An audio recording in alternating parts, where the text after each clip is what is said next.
లోకరక్షకుడు యేసుక్రీస్తు ఆశీస్సులు ప్రతి ఒక్కరిపై ఉండాలని ఎమ్మెల్సీ సాయిబాబా విద్యా సంస్థల అధినేత ఎంవి రామచంద్రారెడ్డి పేర్కొన్నారు. సెమీ క్రిస్మస్ వేడుకల్ని నగరంలోని సాయిబాబా విద్యా సంస్థలో ఘనంగా నిర్వహించారు.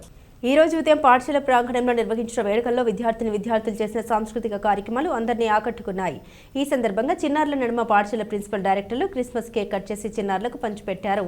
తల్లిదండ్రులకు పాఠశాల సిబ్బందికి ఆయన క్రిస్మస్ సందర్భంగా శుభాకాంక్షలు తెలియజేశారు. శాంతి, ప్రేమ, కరుణ, త్యాగాలకు ప్రతీకగా క్రిస్మస్ పండుగ జరుపుకుంటారని విద్యార్థులకు వివరించారు. ఈరోజు సాయిబాబా విద్యా సంస్థల్లో క్రిస్మస్ ముందస్తు వేడుకలు ఘనంగా నిర్వహించడం జరిగింది.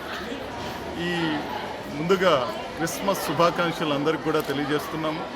నిజంగా యేసు ప్రభు పుట్టినరోజును పురస్కరించుకొని ఈ క్రిస్మస్ వేడుకలన్నీ కూడా జరుగుతాయి.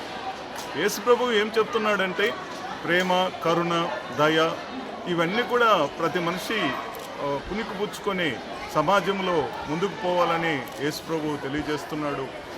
తల్లిదండ్రులు అందరూ కూడా చెప్పినటువంటి మాటలు విద్యార్థులందరూ కూడా చిన్న వయసు నుంచే విని పెద్దల ఎడల వినయ విధేయతలు కలిగి ఉండి ఎప్పుడైతే సమాజానికి మంచి సేవ చేయాలనేటటువంటి లక్షణాలు కలిగి ఉంటారో అప్పుడు తప్పనిసరిగా పిల్లలు ఎవరైనా అనుకున్నటువంటి గమ్యాలు వాళ్ళు చేరేదానికి అవకాశం ఉందని ఈ సందర్భంగా తెలియజేస్తూ దేశవ్యాప్తంగానే కాదు ప్రపంచవ్యాప్తంగా ఈరోజు క్రిస్మస్ వేడుకలు జరుగుతున్నాయి. అందరికీ మరొకసారి శుభాకాంక్షలు తెలియజేస్తున్నాను.